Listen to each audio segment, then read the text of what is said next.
Bom, rapaziada, vitória do Clube do Remo, 3-1 para cima da equipe do Amazonas fora de casa, uma vitória importante, né? Uma vitória que deixa o Remo sonhar com o acesso ainda, mesmo que seja com condições remotas e o Remo vai precisar de uma arrancada para pelo menos recuperar a pontuação perdida, mas é uma vitória muito importante até para afastar o Remo da parte de baixo da tabela e mostrar que nessa temporada nossa briga não é essa, nossa briga é a parte de cima da tabela.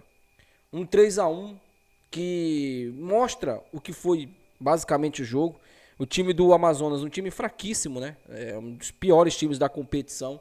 Não é à toa que está praticamente a competição toda entre as últimas posições da tabela.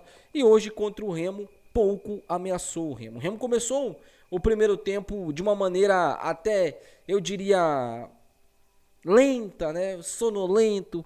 E o Remo foi dar o primeiro chute ali com 12 minutos, 13 minutos do primeiro tempo com o Pedro Rocha, que seria o nome da partida, né? O Pedro Rocha fez gol de falta, fez um golaço, numa linda bola enfiada pelo Nico, né? No segundo gol. Terceiro gol, Nico, mais uma vez, colocando o Marrone na cara do gol. Marrone fazendo gol com bola rolando, isso é muito importante também, né? Até para tirar um pouco essa zica desses jogadores que vinham perdendo gols importantes nas últimas rodadas da Série B. O Remo consegue, com essa vitória, encostar no G4 da competição. Para muitos torcedores, foi uma vitória que não convenceu. O Remo não jogou nada, ganhou porque o Amazonas é fraco. Eu prefiro me abraçar numa ideia de que o Remo convenceu contra o Criciúma e foi derrotado. Ou vai me dizer que o Remo jogou pior que o Criciúma? Não jogou. O Remo jogou muito melhor que o Criciúma e tomou fumo. O Remo hoje pode não ter jogado uma partida brilhante, de fato. O campo era ruim, o adversário também não tinha toda essa qualidade, mas o Remo fez o resultado. Isso é o mais importante. Hoje nós temos que falar do resultado. Eu não vou ser aqui oportunista e falar que o Português não me convenceu. Não. Hoje nós vencemos por 3-1 fora de casa. Querendo ou não, e nós temos todas as críticas do mundo ao Português, mas ele não perdeu fora de casa. Ele não perdeu, gente, fora de casa. E, aliás, ele conquistou muitos pontos fora de casa. Ele conquistou, se eu não estou enganado, 12 pontos fora de casa. Ele venceu 3 partidas e empatou outras 3, né? Vamos lá, vamos relembrar. Desde quando ele jogou fora de casa, ganhou do Atlético, né? 3 pontos. Empatou com a Chapecoense, 1 ponto. Depois empatou com o Goiás, mais 1 ponto. Ganhou da equipe do América Mineiro, 3 pontos.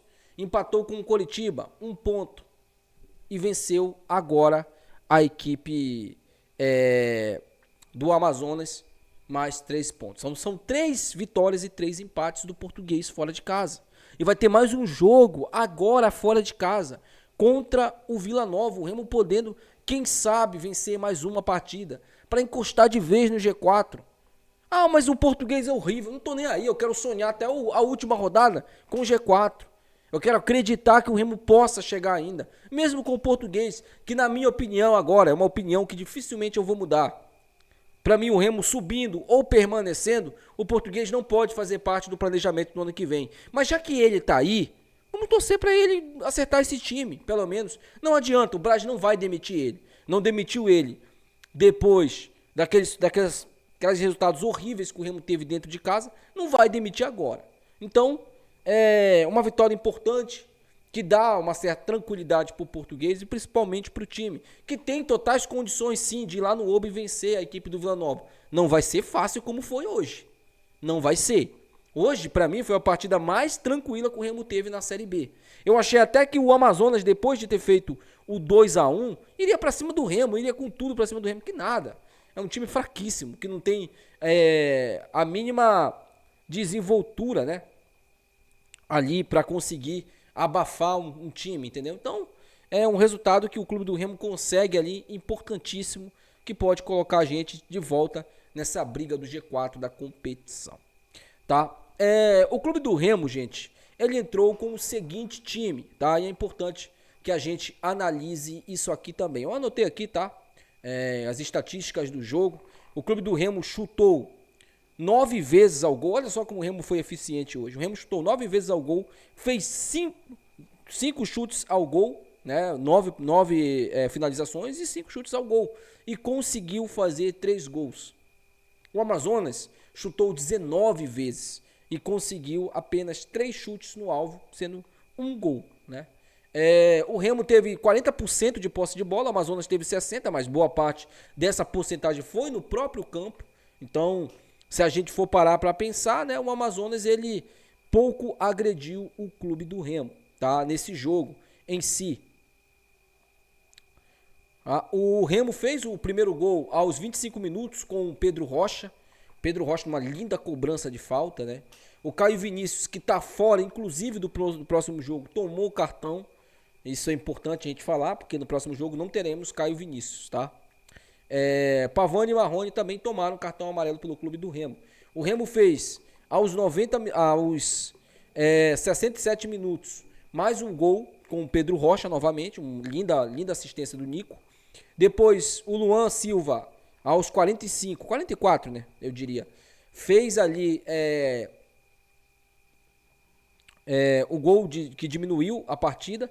E o Marrone, aos praticamente 50 minutos, decretou a vitória por 3-1, numa linda assistência também do Nico novamente. Eu gostaria muito aqui também de fazer uma menção honrosa, é claro que é a primeira partida dele, mas ao português, cara.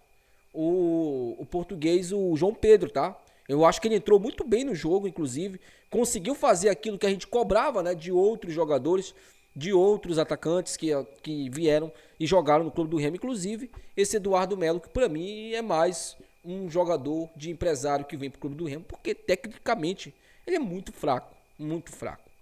Vamos lá, né? Marcelo Rangel. Pouco foi exigido hoje, vai ficar com uma nota 7, tá? Marcelo Rangel. Padrão Marcelo Rangel ali, 7, 8, né? Quando ele não é exigido. Vou aumentar a nota do Rangel, porque agora eu lembrei, tá? O Rangel fez uma defesa fundamental ali, num outro cruzamento do Amazonas que fez. Então, por isso, nota 9 para o Rangel. Natan, mais uma vez prendendo bola desnecessária, mais uma vez tentando sempre um drible a mais, vai ficar com uma nota 5. O Klaus e o Reinaldo foram muito bem na zaga, nota 8 para cada um. Eu acho que jogaram até bem. O Sávio, mais uma vez, horroroso do lado esquerdo, errando tudo. Entre o Rodrigues, mais ruim ainda que ele. Tá complicado. Eu vou torcer muito para que o Jorge possa assumir essa lateral esquerda e quem sabe, né, mostrar um futebol aí, porque ficar dependendo do Sávio, gente, desculpa. Mas o Sávio e o Alan Rodrigues já provaram pra gente que não vão evoluir mais que isso, né? O Sávio, nota 5. O Caio Vinícius, não acho que ele fez uma partida ruim hoje. Vi muita gente criticando ele nas redes sociais, mas não acho que ele fez uma partida ruim hoje. Nota 7. O Jaderson, sumido um pouco do jogo, depois ele foi substituído, né, acho que foi até pelo Regis, né, que ele saiu. Não, pelo Pavani, eu acho, se eu não me engano, que entrou no segundo tempo. Então o Jaderson, ele vai ficar com uma nota 7, tá? Pedro Rocha, 10. Vou falar o que do Pedro Rocha, né? Eduardo Melo, 0, horroroso. E o Nico Ferreira, apesar de ele ter tomado algumas decisões erradas, mas eu não vou criticar o Nico Ferreira aqui. O cara deu 2 assistências, nota 10. 10, pô, 2 assistências. A função dele é dar assistência, ele é ponta. Ele perdeu um gol ali que, na minha opinião, poderia ter até matado a bola, ter tocado a bola pro Pedro Rocha, que vinha mais inteiro pro lance, mas ele tentou finalizar. E só erra quem tenta, né, gente? Só erra quem tenta, né? O Nico erra os passes ali, as jogadas, mas ele, pelo menos ele tenta tocar pra frente a bola, né? Isso hoje no Remo, por incrível que pareça, é uma virtude. Então, pro Nico, nota 10, tá? Entrou o Pavani no lugar do Jaderson, como eu falei pra vocês aí. O Pavani tomou amarelo, não acho que ele tenha mudado muita coisa no meio de campo, nota 5. Entrou o Alan Rodrigues no lugar do Sávio. E aí, pra mim, troca sempre 6 por meia dúzia. Mas pelo menos defensivamente o Alan Rodrigues não compromete tanto quanto o Sávio. Então, uma nota 6 aí pro Alan Rodrigues. João Pedro, pela estreia e por ter feito o que muitos centroavantes não fizeram com a camisa do Remo, uma nota 8 pro João Pedro. O Regis, gente. O Regis hoje mais atrapalhou do que ajudou. Mas também não comprometeu, então nota 5. E o Marrone fez o gol, né? O Marrone entrou meio que displicente ali, mas a bola chegou, ele conseguiu fazer o gol, perdeu alguns gols feitos aí nos últimos jogos, mas nesse de hoje ele fez o gol. Então uma nota 8 pro Marrone, tá? O nosso querido Antônio Oliveira hoje vai ficar com uma nota 9, porque de fato ele não fez nada que prejudicasse o Remo, também não fez nada de absurdo, e o Remo venceu, né? Se o Remo venceu, então não podemos dar uma nota 0 para o treinador, muito menos uma nota baixa. Então, nota 9 para o Antônio Oliveira, eu acho que está de bom tamanho. Deixa aí nos comentários, quero saber sua opinião. Próximo jogo do Clube do Remo é contra o Vila Nova, fora de casa, no Oba. Depois, o Remo volta a jogar no estádio Bampará Bainão, Evandro Almeida, provavelmente o Eni Assis estará lá e a gente vai acompanhar esse jogo entre Clube do Remo e Atlético Goianiense pela Série B. Deixa aí nos comentários, quero muito saber sua opinião. Até o próximo vídeo, tchau.